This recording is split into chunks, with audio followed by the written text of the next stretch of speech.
Okay. So I thought we'd spend most of the time talking about Mike Denny. I'm so kidding. I'm sorry. That's such a horrible joke. Yeah, that'd be perfect. Maybe a little bit of time about the Disney song at the end, if we have time.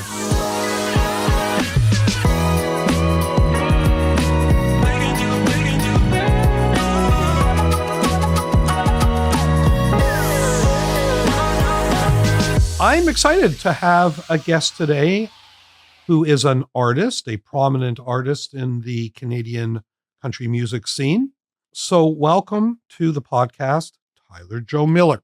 It's good to be here. Yeah, man. Yeah. We don't really know each other so well, huh? Not super well, no. I met you at the Junos last year. We were in the Like at parking lot Granville at- Island.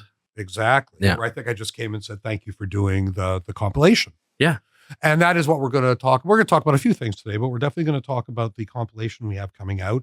We have a compilation of Canadian country musicians performing Disney songs. Now we're going to talk about the song that you did, but let's give a little bit of background on you. Yeah. I'm going to tell you something, which is going to make you think I'm even weirder than you probably already think. I've always obsessed a little bit about your name. Okay. And I always assumed it was a fake name. Yeah. But your real name, we did a little bit of research. Do I have this right? Tyler Joseph Edward Miller. That's right. That's the whole thing. So Tyler Joe Miller is in fact your name. It is, yeah. Okay. See, because I was thinking like maybe your real name was like, I don't know, Greg Jones or something. And you were like, shit, if I'm going to get into country music, I got to have a more country name. Yeah. Let's see. What's the most country name I can think of? Tyler Joe Miller. That's me. It sounds so country. Yeah. It does sound made up. That's for sure. It does sound made up. I get asked a lot, especially when I was first on the scene. It was like, what's your real name though? It's like, it's Tyler Joe Miller. But my grandpa was Joe Miller. My grandpa's dad was Joe Miller. So it was just like Joseph got passed down to me. Yes. But And you're not like Tyler Joe Miller the third? No, that would sound cool. But I've gone by my whole life as TJ Miller. Like all my close friends know me as TJ. But there's also a TJ Miller. Yeah. So that's why I had to go by a different name, because when I got my first record deal and we were figuring stuff out, our publicists were like, hey, we did a Google on your name and there's an actor and comedian, TJ Miller. I was like, yeah, he's hilarious. But at the time there was some stuff going on about he got him. a little bit of a cancel culture thing. Yeah, he got canceled. Did he? Like, is he not sort of? I think he's stepped back a little bit from Yeah, stuff, but I think that he's makes getting sense. back into stuff now. Now that you mention it, I really haven't even heard his name much since the Deadpool movie. Yeah. Like he was on Silicon Valley. Yep. Yeah, I love TJ Miller. That's too bad he ruined your name for you. I know. Yeah. But Bastard. our publicists were like, what else can you go by? And we were talking about fake names and stuff. And I was like, I don't want to do that at all. No. But I was like, but my Instagram I had already had. I was like, it's Tyler Joe Miller because I had to because TJ Miller was not available. And they're like, oh, that's super country. Yep. I was like, well, that's just my name. And so, Just your name. that's how we ended up going by Tyler Joe. But I've always been TJ growing up and my whole life. Well, isn't that something? Yeah. Okay, well, I'll reveal something now. Dallas Smith is not Dallas Smith's real name. It's Jimmy Peters. No, it's not. I'm totally lying. I'm sorry, Dallas. I just couldn't resist because that's a pretty country name too. Yeah. Where are you from, Dallas? No, Yeah. you're not. You're from fucking Walnut Grove, you Yeah. bastard. I think we're neighbors almost. You're almost neighbors. Yeah, so that was something I wanted to ask you too. So you were born in Surrey? Yeah. Born in Newton. In Newton? Surrey, yeah. Okay, Born and so raised. 2 comments on that. Yeah. Number 1, good on you for admitting it. Thank you. Yeah. It's hard sometimes. And second, please don't hurt me. Yeah. So Newton, is it funny? I feel like it's so close, yet in some weird way, it's so far. I grew up in Vancouver. Yeah. I mean, I remember going to Wally. Yep. That's Surrey, isn't it? Yep. But it's funny how Surrey's such a mystery to me. I mean, I've lived here my whole life. So there's the Newton Inn. Isn't there Yeah. Oh, There was, I think. I just remember that from any Surrey true crime, old serial killer story. Yeah, because it was kind of a nasty, Yeah. like a bar fight kind of place. Yeah. I don't know, what was that like growing up there? It was a bit rough, you could say. I went to a high school called Frank Hurt Secondary in Newton, and it was Go Hornets Go, and it was pretty rough, especially at that time. And there was just a lot of like gang violence, and I think there still is, and like a lot of people would be scared of Wally, but I like growing up, I would be way more comfortable walking around Wally by myself at night than I ever would Newton. It was just this place that was kind of like Interesting. there was so much gang activity going on, but like it was pretty well like it was chaotic but planned at the same time. So it was just like you don't know when it's gonna hit you. But like we would be super careful and like put like money in our shoes if we were going to the grocery store at night to or like Wow. Rogers Video to rent a music not a music to rent a movie or something like that. So you were conscious enough of it that you're like, just in case. Yeah. Oh yeah. Jeez, there was please. always the thought of, oh, are you gonna get jumped if you're going out at night and stuff? And yeah, it's crazy. But then it like Surrey has that, which it sucks as a bit of a rep, but like then also like Surrey still has like Crescent Beach, which is super beautiful, and South Surrey and Cloverdale, and like Surrey is so big, but there's so many of these like little suburbs within it. And different Yeah, it's towns, true so- because like people will sometimes like, it's like, where are you from? It's like White Rock. Well, technically South Surrey, Yeah. but you know, nobody wants to say that. But a lot of musicians I've worked with over the years are from White Rock. I'm not sure why that is, but boy, Fionn, the twins, Fionn, are from White Rock. Hmm. Dave Genn, who from the Matthew Good Band, who's one of my best friends now in 5440. Yeah. The band Pure, who we're actually putting out some music from them later this year. They're from White Rock. Jackie Valentine, which was Kieran Mercer, that band. I know I'm looking at you like you'd have any idea what the fuck I'm talking about. Anyways, point is, seems to be a lot of talent from that part of the world. I'm not really sure why, but yeah, it's pretty musical people over there, actually. yeah. Yeah. And if I'm asking, so if you don't want to answer, no problem. But like, sort of middle class background, is that sort of? Yeah, basically. Yeah. I mean, What do people do in Newton? I mean, what did your dad do? my dad worked on the railroad. Okay. He worked for CN Rail, and then my stepdad worked for Coca-Cola in Richmond. And yeah, like family was pretty well. Yeah, just kind of like blue collar worker. A lot of like my dad's background was all like farmers and stuff. That's where our Miller side is from Ontario.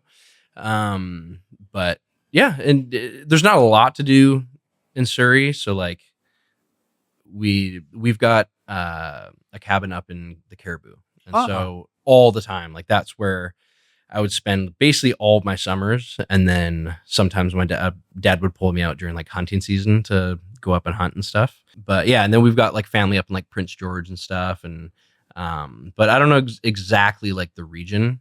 So you do some up hunting? there. Do you still do that? I wish I still got to. Like, I feel like most of the time in the fall, I'm either like down in Nashville writing, or we're still playing shows all the time. So it's been very tough to have those times. Even in the summer, like it's hard to go up to the cabin for the summer when almost every weekend we're on the road. Yeah. And so it's really hard to find those pockets. But hunting season has been one of the ones that has always taken the hit. But yeah, like I that's what I grew up doing. Always loved it, but yeah, I just don't get to anymore, unfortunately. Well, I think I got to make it a priority. There's just been a lot of other stuff going on. Sure. Since, yeah. well, there's one real man on this podcast. I'm going to give you all a hint. It's not me.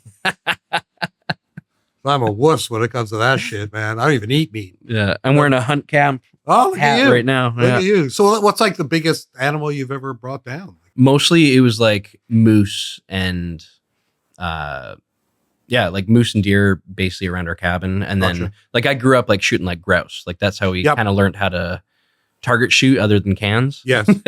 Was that's actually how I learned how to drive stick too. Yes. And how my dad taught me how to drive was we had this little like geo tracker up at our cabin. Yes. And we'd be driving through the bush down like the trails. And then my dad would be teaching me how to drive stick. And then all of a sudden it was like, oh, put it in park, grab the gun. There's, flock of grouse or whatever. Yeah. Yeah. Wow. Yeah. But Okay. I wouldn't say I'm like an avid, like, go try to shoot a bunch of different, Just for the types hell of of it. animals. Yeah. Yeah. We were basically like trying to stock the freezer. That was how we would do it. Which I think makes a difference. Yeah. I mean, I'm not judgmental about it. People can do what people want to do. I just, it's just not my cup of tea, but Yeah. so what? All right. So let's talk a little bit about your career. So Pillow Talkin' was the first hit. Yes. Pillow Talkin was the first one out. And that went to number one, didn't it? Yeah, it Which did. was a hell of a thing for your very first sort of release. And Yeah. do I have this right that you are the first person to hit number one who was independent? Yeah. I guess it was On the like Canadian country. independent labeled, because like I had my label, but it's no major or anything like that. But yeah, it was the first independent labeled artist to have a Oh, I number thought one. you put that out country. literally. Like you put it out yourself, sort of thing. No, You had already signed. no, I had already signed. Yeah, yeah. So I think there's a bit of like confusion around like that. I guess that fact, but yeah. So I was with a label. It was just they claimed it was like the first independently labeled artist to have a number one out of the gate. In country music. Okay. Well, that's okay. Yeah. That's interesting. Now you are a writer. Obviously, you didn't write that song. Didn't write that one. No. Who wrote that? That was Kelly Archer, who's from White Rock, and Brett Tyler and Blake Chaffin. So Blake and Brett are all from Nashville, and Kelly's been there for 17 years or something like that. Was that just a fluke that somebody from White Rock was involved in that, or did you know that person? Yeah. So my one of my managers at the time, Mitch, had set up a bunch of these rights, and we were down there, and he had said something about her being Canadian. All of a sudden, we're writing this song, and we get talking. She's like, "Oh, I got to go back to Ocean Park for blah blah blah," and I was like, "Ocean Park in BC?" And she's like, "Yeah, like in White Rock." I was like, "You're from White Rock?" Yeah. She's like, "Yeah, I went to QE Secondary or whatever it was." I was like, "I'm from Newton." She's like, "What the heck?" And like we didn't realize how close Yes. we were, and so that was kind of cool to find out. And then at that time, we'd written a song in that session called "I'll Be Over Me Too," which was my second song I put out. And in that session is when she actually went, "Hey, I've got this other song called Pillow Talkin'." And that was the first time that she had like heard my voice. And she was like, "I think your voice would be great on it. Like, do you want the song?" And so she played it for me. I fell in love with it. And I was like, "Yeah, that's my song. Like, I need to sing that one." And that's, So, I mean, it's not that long ago. It's 2019. Yeah. So, because I remember it on the radio, but feels like a lot. The pandemic, anything that happened right around the pandemic, and my brain gets all screwed up, and yeah, it feels like so much longer ago. I know. It feels like forever ago, but it really wasn't that long. Like, I feel like I've been doing music for 10 years, and it's been 6. seven. Yeah. Yeah. Because I think we released that single at the end of 2019. Because it was, I think, Christmas Day of 2019. And that's right when the pandemic was like brutal. Like that was. Yeah, I had to come home early. I was in Guatemala, and we kind of got the, hey, this COVID-19 thing's happening. That was the first time that I'd seen like people with like masks and stuff on the plane. I was like, what is happening? Yeah. Yeah, because I was down there doing building work and stuff. I used to have nonprofit, and we did like building projects down in Guatemala. And I was going to ask you about that actually. Oh, really? But, Oh, yeah. I had that written down here. The Climb Outreach Society. yeah, can't find anything about it. Why? Because I started doing that stuff through a church back in the day. And it was the first time I'd gone, abroad to do any sort of work like that. I fell in love with the people, fell in love with Guatemalans. It was just, they're such amazing people. And it's crazy to see, like within a city, like Guatemala City, you can see beautiful mansions, and then all of a sudden it's like right Abject outside poverty. Oh, it's crazy. Yeah. Like, and then like right outside of dumps that people are living in, picking through garbage to make a living or eat.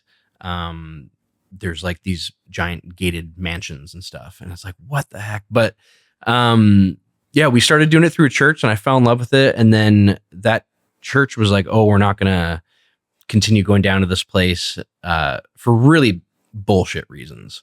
And I was like, "No, that doesn't cut it with me." Like we sponsored started 2 your own thing. villages, so I started my own thing. And Ah. there's one buddy that was doing with me, named Johnny, and then our buddy Dan.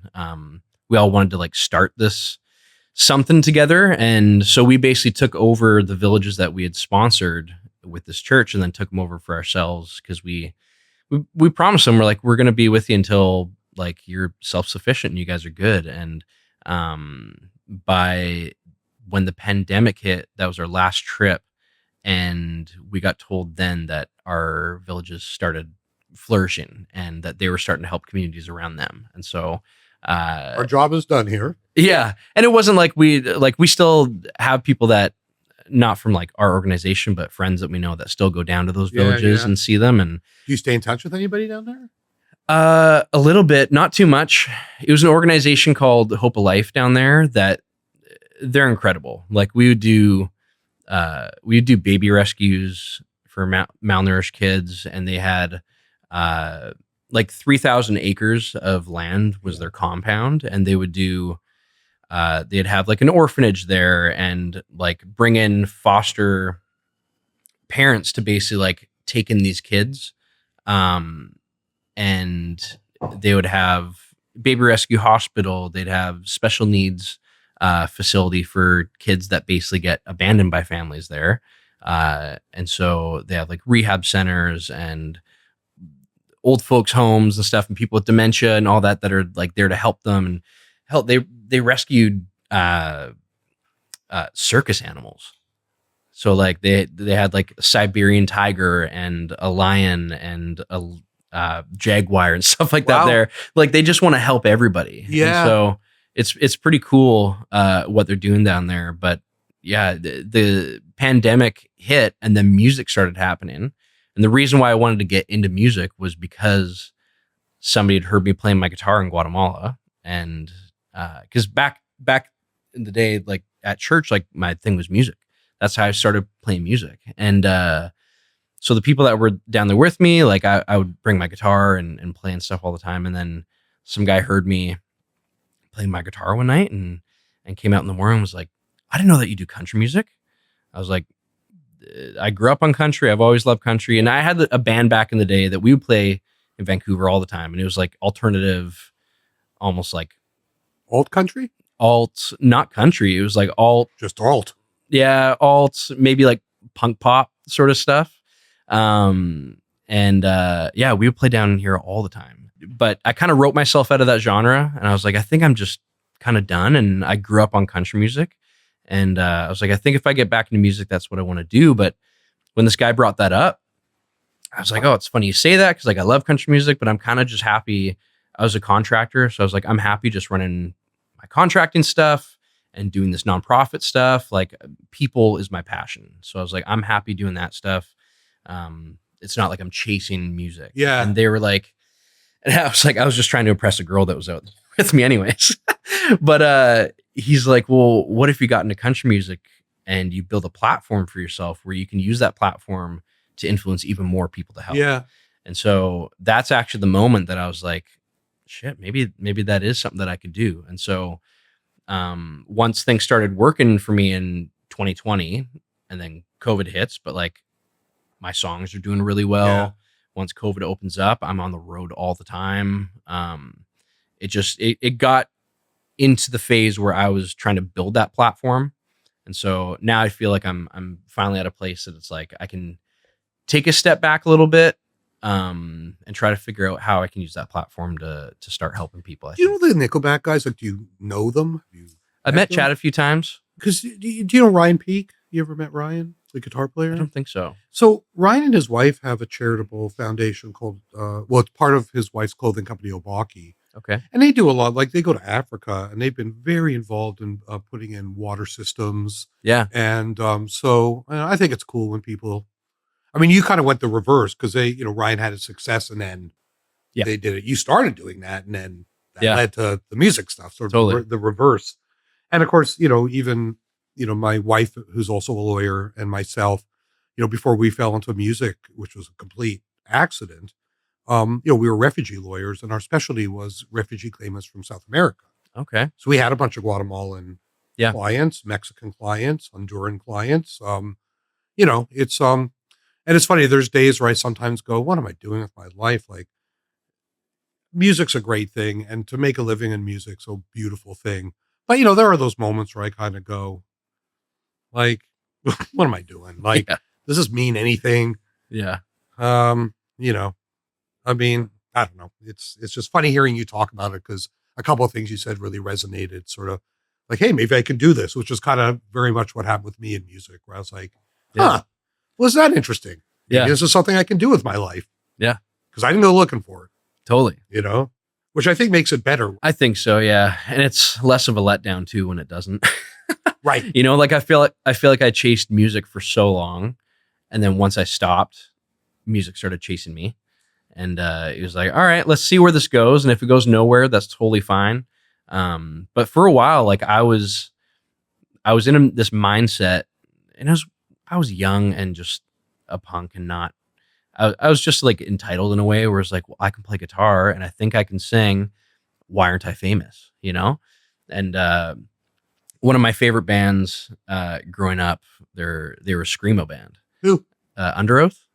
I know who that is. Yeah. And so like loved Under Oath. Yep. And then the drummer Aaron Gillespie and the singer, not the screamer in the band, was doing a solo tour because he would do his own music. Yeah. And I remember meeting him at a show, and we were outside and we got talking. And I remember talking to him being like, I was still so young and so green. And I was like, man, like I really feel like that music is my thing. And like, I don't know why I'm not there yet. And he was like, dude, like, because what are you doing? Like, what work are you putting in? And he basically said to me, he's like, right now it's your priorities are you, the music, and then God.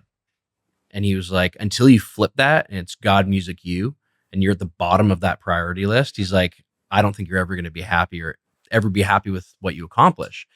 And it's funny because we've connected actually in the last like couple of years. And I remember sending him a DM. I was like, hey man, like we had a conversation a long time ago that you'll never remember, but one that I'll never forget. Yeah. And I was like, man, like you really encouraged me to start like going, because at the end of the conversation, he's like, dude, go find your best friends and start a band and just go play your hearts out and put in the work and put in the time.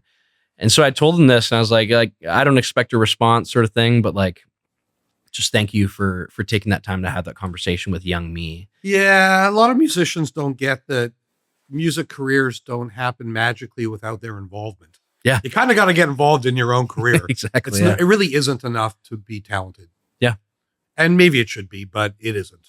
Yeah. No one's going to make it happen more than you can. No. And you got to work your fucking ass off. And, people, like when I look back at the biggest successes we've had, it's usually the Marianas Trenches or the Nickelbacks, like the bands who really dug in. Yeah. And kind of said, shit, we're going to have to build this thing fan by fan by fan. Yeah. And then you do it. Build it brick by brick. And then you have a real foundation. So, that's interesting. What else do I have on you? So I don't know where this came from, but I'm hearing that you love beer, baseball, and smoking meat. Are all three of these true? They seem like very different things. And do you combine them? Do you go to a baseball game, smoke meat while you're there, and then drink? I don't know. Or is it what's the combination there? I got a song, Good Run. I think that's the last song that we put out. And it's very like written around like baseball. Yes. But it's fun. I've actually only ever been to one baseball game. Like Major League or all of them. I played T-ball. That was my most that I ever played. But are you a big baseball fan? I like baseball. I'm a hockey fan. Oh, well, shit. What are we talking about baseball for? I mean, I'm a big baseball fan. And that was a hell of a thing with the Blue Jays last year. Yeah. And anybody who wasn't affected by that doesn't have a heart. But no, I was tuning in. I have Yeah. season tickets. I go to every single Canuck game. Yeah. Now that I know that you're a fan, I'll have to invite you. Let's go. And it's been a depressing year, but I do feel like I don't mind watching my team lose as long as I feel like they're going in the right direction. Yeah. And I'm okay with the tank this year. I'm okay. Although now with the McKenna, you see that thing where he got charged with assault? Yes. So now I'm like, it's funny because like I read that and I'm like, oh God, like our fucking team. Because it feels like we're going to get the first overall pick this year. And I'm like, great. The year that we get the first overall pick, the guy's going to be in jail. Yeah. But then I sort of thought about it a bit more and went, he beat the shit out of a guy in a bar. I don't like that. Right. Maybe I that's know what we need on this team. Yeah. And it's tough to like know what that outcome's going to be. Cause like when you hear more about the story, I heard that it was like him defending his mom or something like that. And the dude like waited outside for him to come outside and pick more fights. And he just clocked him twice. But Yikes. yeah, I don't know. I don't know what the real story is, but if that's the case, I mean, I don't mind having that guy on my team. Exactly right. Yeah. So you got the beer and barbecue correct? Nailed. Oh yeah, that's right. So do you smoke your own meat? Like you know how to do all the that? time? Yeah, I got 3 Traegers. Wow. Yeah, and Traeger is such an unbelievable company too. Like I've always loved smoked meat. Yeah, and like I got introduced to it up in my cabin. We converted like an old like fridge into a smoker. Oh wow. And that's how we would smoke all of our rainbow trout up at the cabin. So yeah, we do all of our fishing and then go like gut them and put them in the smoker. And like that was like I loved smoked fish, smoked salmon, whatever it is, but smoked trout is my favorite. And yeah, and then me and my now fiance got a Traeger gifted to us from her parents, and we just smoked the hell out of that thing. Love smoked meat. There's so much stuff that I wanted to try on like my own pellet smoker, and then I got really into it, and then ended up meeting some people within like the smoking community. Smoking community sounds weird. Yeah, I was going to say, like, wow, there's a whole world out there I'm not aware of. You got to join the Facebook group. That's right. But we were playing a show out in the East Coast, and it was like a big barbecue and beer fest. And we're the first band that they ever brought in to like play it, thing. And it's this giant cornfield. And yeah, it was such a good time. But then all of a sudden I meet like my buddy Maddie and then my buddy Chad Ward, who works with Traeger. And he's also got his own brand called Whiskey Bent. And I was like, oh my God, I use this guy's seasonings. Like I already, my cupboard's stacked full of his stuff. And so we get talking. Yeah. And I see his content and stuff all the time. And we got really well connected, and he's just a beauty. And they ended up inviting me out to their Traeger headquarters in Utah. Oh, wow. Salt Lake. And so I was there last year just with a bunch of different like people smoking meat. And so they're the company that makes these devices that you use to smoke meat. Yeah. So Traeger is like the brand of the smoker. Gotcha. Yeah. And yeah, they're incredible. Now listen, Traeger, if you want to sponsor our podcast, getting some pretty nice shout outs here. I'm always happy to shout out my Traeger fam. There you go. Yeah. Okay. Well, that's pretty cool, man. Yeah. So now I got 3. And you're engaged, you just said. I am. When did that happen? That happened in October of this last year. Wow. And somebody you've been with for a long time? Yeah. Yeah. We've been together for last 5 years, something like that. You have a date for the wedding? In May at some point is the plan. Okay. I say at some point because we're still locking everything down, but it's in 3 months, so it's coming together. But yeah, it's a lot to plan. Well, I've been married over 30 years. If you need some advice, you just hit me up, man. Excellent. You know, I will. Although we were together for like almost 20 years before we got married. Yeah. We already had kids and the business and all that. And at some point, my oldest son, for some strange reason, had an issue with the fact that we weren't married. Yeah. It's like, how come you're not married? Don't you love mom? And I'm like, oh boy. Yeah. Here we go. Here we go. Yes, I love mom. Yeah. But does it really matter to you? Yes. I thought, okay, shit, we'll get married. Yeah. So we did. Yeah, we kind of did things a little backwards too. We don't talk about it too much. We're like, I try to keep my private life as private as I can since everything else is so public. But yeah, like we've got a kiddo okay. We've had for like almost 4 years or something like that, from the foster care system. And so, yeah, and she's a feisty little thing, and she is so funny and the biggest country music fan in the world. Nice. So, yeah. So she goes to the shows? When she can. We mostly don't we don't play in BC a No. whole lot, so it sucks. But we've done some stuff that she's come out and seen me play. What's the link to Ontario? Because I think earlier you made some reference to the Ontario part of my family or something. Like, is Yeah, that- my whole Miller side of my family From is Thunder Bay in Fort Francis. Wow. Yeah. So basically, I have been to both of those places. Really? Well, Coleman Hell. You know Okay. Coleman Hell? No, I don't. There must be something in the water. That guy? Okay, yeah. Two heads. He's on 604. Yeah. And they're Thunder Bay. Oh, no way. So I've gone up and visited there. And, Okay. And I went once with Mariana's Trench to a show we did in Fort Francis, Yeah. which Wow. that's a hell of a place. Yeah. Like in the middle of nowhere. Yeah. They- We used to go up there for pike fishing. Have with you my ever family. played there? I played in Thunder Bay, not this last summer, but the one before opening At for a Blake festival? Shelton. Yeah. Oh, nice. Yeah. So that was the first time not the first time, second time most of my Miller family got to go out and see me. Some of them came out and saw me play in, The Thunder Bay Millers. Winnipeg. Yeah, that's right. Well, it's funny, like at Fort Francis, like my recollection of that was, there isn't a lot of live shows that happened there. So they were so appreciative. What a great audience, because they just don't get that very often. Yeah. So the level of appreciation is like massive. Totally. And then a few more things about your career. So I have you down as you've had 10 top 10s. Does that sound about right? That's right. Well, that's pretty goddamn good. 11 songs, 11 singles, 10 top 10s. And What happened to that 11th one? It Did somebody get fired? it went number 11. Well, you got to fire someone. It was my It's first. not your fault. It's got to be somebody else's fault. It was our first song since I'd departed from my label. Mm-hmm. And so it was like the first time we were doing like a truly independent song. And so the fact that it got to 11, I was still pretty damn proud of that. So Okay, well, since you mentioned, because you were now managed by Republic Live. Yeah. And that's a fairly new relationship. yeah, I was the first artist that they got when they started this thing up.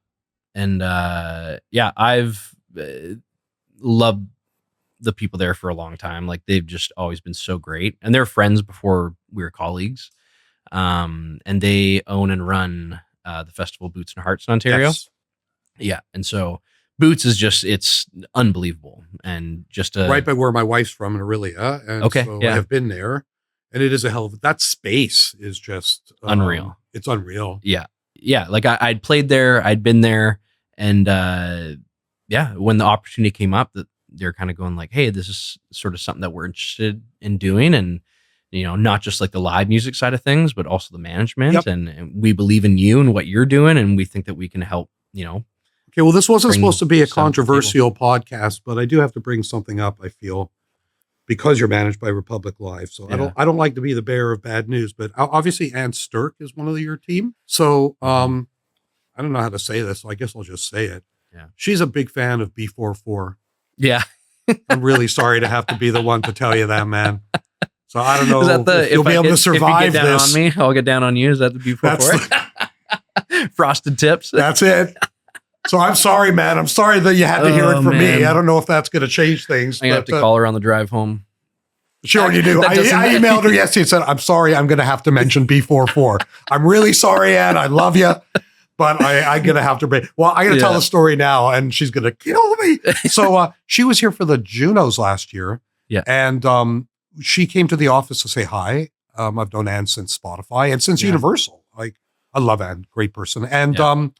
she came with a woman named Jackie Sanegra, who used to work at 604. Yeah. And so we're sitting there talking to my office, and all of a sudden I went, hold on a sec. You're from Ontario. You're from Vancouver. How the hell do you guys know each other? Yeah. We were in a B44 chat group. Oh my God. Needless to say, I think Chat Ann group. really regrets that I found that out because I bring it up constantly. And now the public's going to know about Yeah. it. So, Me and Ann have had an old chat group about Ricky Martin, so that doesn't Oh, surprise me at wow. all. Yeah. strike two. Yeah, I don't know how many more chats she's in about these kind of bands. Well, I love her. And she was so like, she was my main person at Spotify. Yeah. When she was there, and she was always so helpful. And yeah, no, I like your team. I've dealt with them a bit, obviously on this song, and we should talk about that. Mm-hmm. But I've quite enjoyed working with them. Yeah, they're They awesome. seem straightforward and no bullshit and no nonsense and straight shooters, straight shooters, which is not enough of that in this business as far as I'm concerned. But absolutely. So let's talk about the song. So we're putting out the compilation. Emily, hit me with the name again. Once Upon a Country Song, and I think you said March 13th. Okay, I got that part right. And like I say, it's a collection of Disney songs. And I know which one you did because I knew somebody was going to grab that one pretty early on. Yeah. And I'll tell you, who else wanted to do that one, but you beat them to the punch was Washboard Union. Oh. And they ended up doing, Washboard Union also did a great song, You've Got a Friend in Me. Yeah. Which is also a great. It was one Disney of those song. Two that I would have chosen to do. So, well, I love your version. And I guess let's talk a little bit about why that song. You could have done, basically the only parameters were a song that was in a Disney movie. So what made you go? And for the record, for everybody knows, that's from the Jungle Book. Yep. And great song. Be curious why that one appealed to you. I've always loved Disney albums, and like the Tarzan soundtrack, I think is the best soundtrack maybe ever. But yeah, Bare Necessities, I think came up because I was trying to figure out, like, if we're doing these types of songs, which are so theatrical, like, how can I make this as country as it can be? Yep.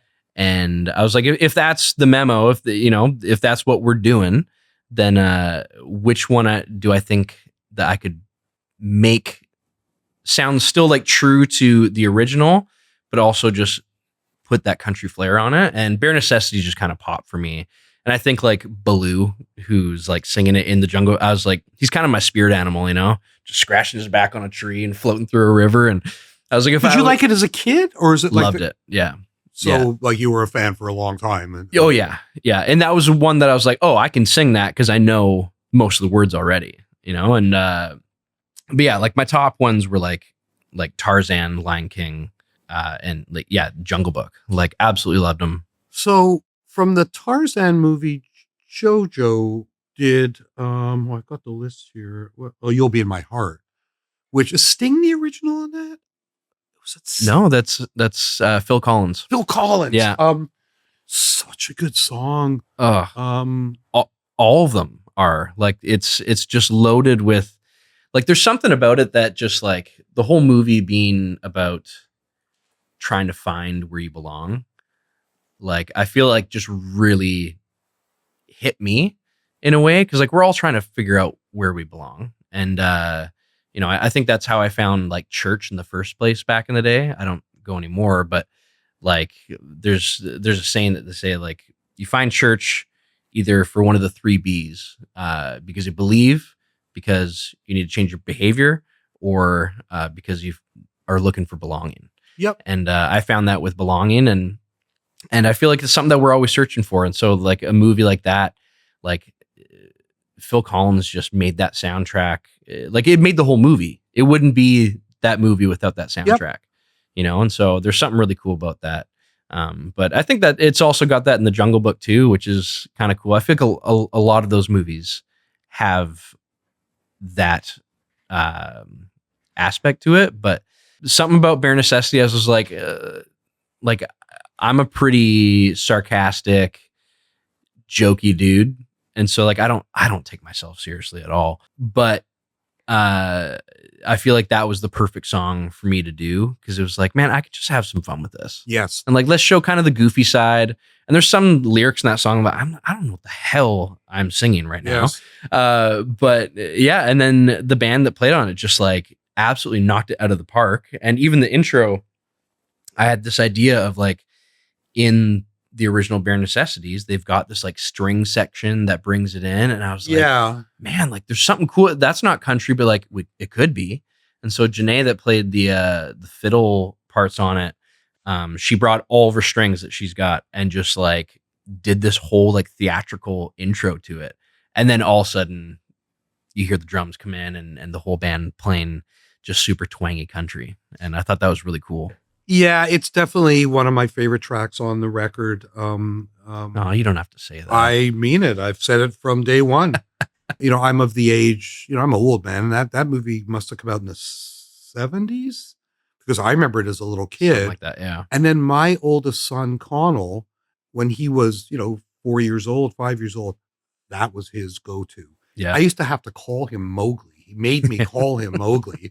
Like he'd have this whole routine before he'd go to bed, and we'd all, I can't remember who my wife was, but we were all characters from the Jungle Book to him. And so that movie definitely has some sort of extra added meaning to me. Like some of the songs that people did I'd never even heard before, and then some, like Robin Ottolini did "Won't Say I'm in Love." What is that from? Does anybody even know? Which that is Hercules, isn't it? I think you're right. Is that Hercules? Yeah. No, I'd never seen that movie, and I didn't really remember that song. But holy shit! Like, and now she did a great job. But I'm not mentioning it because of her. Mm-hmm. Just like what a song! Like I just was like, wow. But Disney always had top notch. Like the composers were like world famous sort of composers. Oh yeah. I'm really curious to see sort of how the public reacts to it. Yeah. I'm curious how it's going to go, I didn't really need an excuse to want to do a country version of a Disney song. I would love to do that, but this was a great excuse. But I think people are really going to love it because it's just so different. And it's at least just a different take on a bunch of songs that people either already know or will recognize. My dream was to be an actor. That was it. I read that. I was going to ask you because I thought I had a note that you were a child actor or you tried to be or something. No, I don't think so. No? Well, not a child actor. Not a child actor. But you were into acting. I loved it. Like in high school? Is that kind of thing? Yeah, in high school, like acting was like what I loved doing. I think it's like the only class I got like 100% in was acting. Like I looked at some interviews you've done, and I looked at a few, but I also looked at Wikipedia. It's always a starting point. And it says that on Wikipedia on your That's Wikipedia a child entry. actor. Yeah. Or no, maybe it doesn't say like that. Maybe it says you were into acting. There's some reference to you being into acting when you were young, sort of thing. Yeah, that's what I always thought I was going to do. He was a child actor. I'm going to cross that out. You know what? Tell everybody that. Put me back in. Fuck you, Wikipedia. How dare you? Normally it's pretty accurate. I've looked at my Wikipedia page and I was like, how? Whoever's updating this, like, how do they know this shit? Yeah, it's weird, huh? It's nuts. You ever grokked yourself? No. So I drive a Tesla. That sounds weird, by the way. I drive a Tesla. I'm sorry. I drive a Tesla. It was before Elon went off the rails, okay? Give me a break. It's fine. Yeah, that's right. So when you have a Tesla, there's downloads all the time. It's like driving a computer. Yeah. So you get into your car, new download. So you get to Wi-Fi and you down. So one of the more recent downloads was Grok. Yeah. And so when I started my car, right, that's his, right? That's his. Yeah. I started my car and it's like, "Hello, Jonathan. This is Grok. Is there anything you want, to ask me about?" So just being the idiot I am, I said, "Sure. Tell me everything you can about Jonathan Simkin." Holy shit. Now, some of it was wrong. Some of it was right. But it is a deep, deep, deep dive. It is scary AI is such a big topic right now. Yeah. And everybody's all freaked out about everything about it now, which I sort of understand.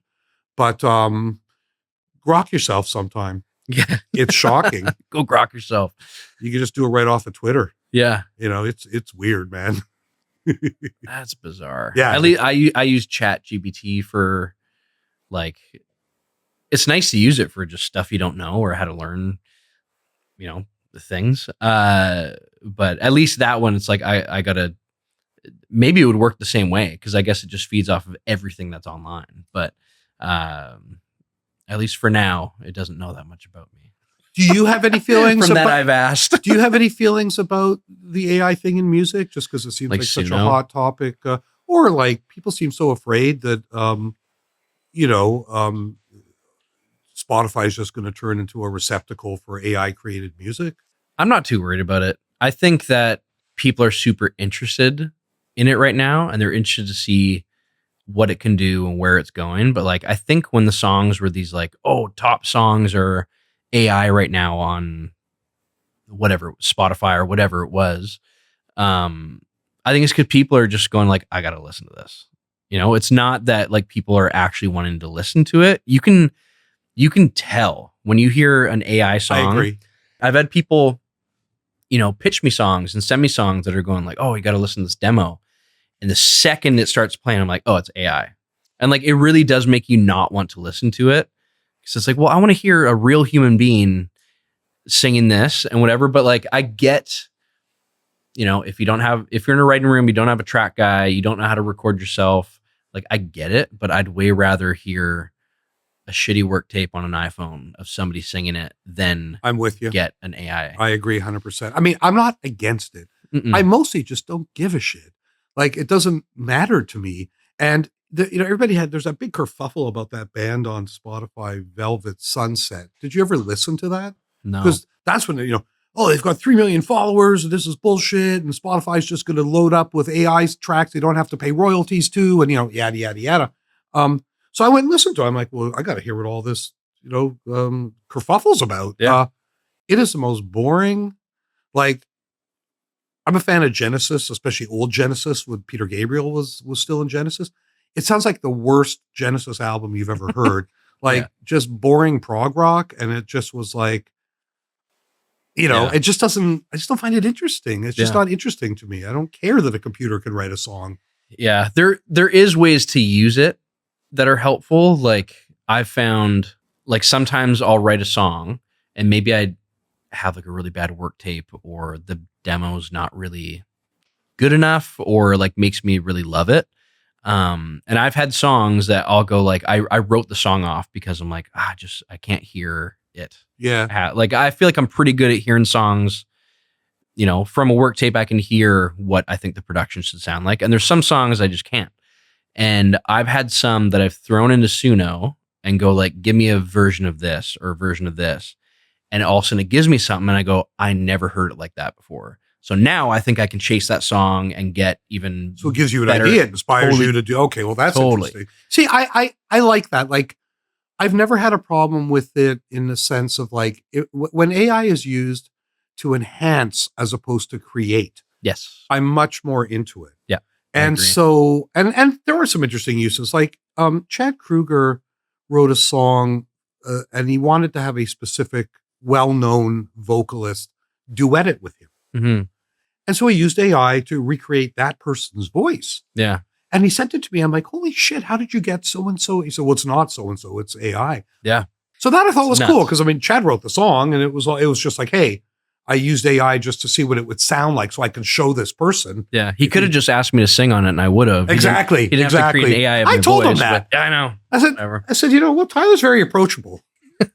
I don't think you're going to get a lot of attitude. Just make sure you don't, you don't look anything like a bear or any kind of a critter because he might shoot you. Yeah, exactly. And smoke you on the Traeger. So I do think there's some interesting stuff. And of course, I've talked about this before, so I won't go on about it. But like 604 Restored, which was a thing I started on our YouTube channel, where we take a bunch of our videos from the early 2000s that look like shit on YouTube and use AI to restore them. Right. Which to me, again, is we're not creating it. We're using it. It's almost like when they find an old Rembrandt and they have that technology to sort of, what do they call it when they take they take an old painting and, can't remember there's a name for it, but, it feels that way to me where it's like, it's not, we didn't use the AI to create it. We just used the AI to clean it up and enhance it. Yeah. It's like a Photoshop for music. Exactly. Anything you'd like to promote? Anything you'd like to talk about? Shows this summer. We got some shows coming out. We just announced one yesterday. Boots and Hearts is doing one that's out west in Edmonton. I'm playing on, I think it's August 28th, I believe, in Edmonton at the Ice What's it District called? Boots there. and Hearts West? Boots and Hearts West. Now, number one, Edmonton isn't west. So I might have to have a little Ontario, talk with your team about, that's sort of, what would you call it then? Prairie. They should have called it, they should have called it Boots and Hearts Prairie Edition. Yeah. How dare you consider that the West? Yeah. But okay. Yeah, okay. More west than Barrie, but more west than Barrie, not as much as here. That's right. Exactly. Yeah, I got a new single coming out called Under the Influence. And I'm very excited about this one because I feel like we're always recreating ourselves as artists. And I feel like I've done that maybe a couple times, but trying to still stay in my lane. So And is that a song you wrote? Is that a song? I didn't write it, but it's actually written by 3 Canadians. Oh. And Gordy Sampson is wow. a good buddy. He sent it over. Gordy Sampson, I should know, and I know the name.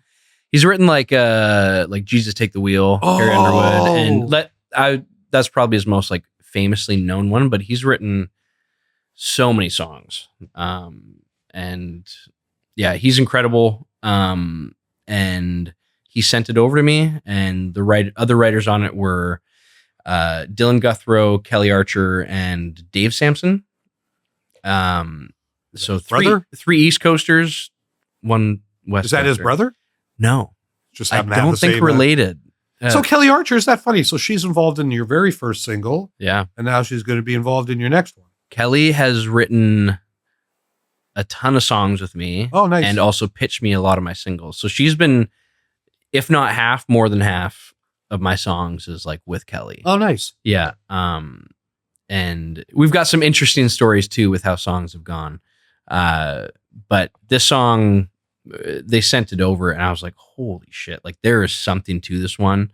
And I also hear it as a duet too. So like down the road, we might do a re-release of maybe a duet with a girl vocal on it. I'll get Chad to make me up an AI there you go vocal for it. Yes. But yeah, this one's called Under the Influence, and it's about when, sober you thinks that you're over somebody. Doesn't necessarily mean that drunk you is. And so it's trying to fight that inner battle of sober you and drunk you, trying to decide who's making the choice. Yep. But it's funny, like Kelly, she pitched me a song years back. This was like Pillow Talking days. And it was called The Wild Is Her. And she was like, I got the song that I think your vocal would kill, sends it over. And I'm like, I know this vocal. Like, why do I know this vocal? And then my manager at the time was like, hey, did you like that Morgan Wallen song? And I was like, the hell are you talking about? Right. Yeah. And he's like, oh, that's Morgan Wallen singing it. And I was like, oh shit. And I think that was at the time like his song Whiskey Glasses out. So still pretty like fresh Morgan. And I was like, well, how am I supposed to follow up a Morgan Wallen vocal? And he had like sang it at my producer's studio and everything too. So I'm like, he's singing it on my same mic. And but at the time he was in the doghouse. Was that right after the incident? The incident. And I was like, well, I can't put a song out with his name on it as a writer because he wrote it with Kelly, yes, as well as Brett Tyler. And I was like, I don't know, like I've already finished my project, so like if it's still out there when things are kind of calmed down or whatever, like I'll consider it. And then it was like a year later, maybe we were like, man, I think the song is like, I think I need a song like this. So we ended up recording it. And in that time, I guess one of their publishers had given the song to a guy in Texas, but it didn't really do a whole lot. Yeah. I think I don't know if it was a single at radio in Texas or not. I don't think so. And so they pitched it to me again. I was writing with Kelly and Brett and they were like, would you cut Wild as Her? And I was like, I don't know. It's weird that somebody else has done it. I don't want it to be like a cover song. They're like, no, like a lot of people probably haven't heard it. And like, we know with you, like it'll be a single in Canada. It'll go to radio. It'll do while streaming. I was like, all right, screw it. So we did it and put it out. And it was like my fastest climbing, fastest growing song. Yeah, I saw that. And it was blowing up. And then 3 weeks later, I remember I was leaving a haircut. And I walk out and I open Instagram and all of a sudden there's this other song, Wild as Her. I was like, who the hell is Corey Kent?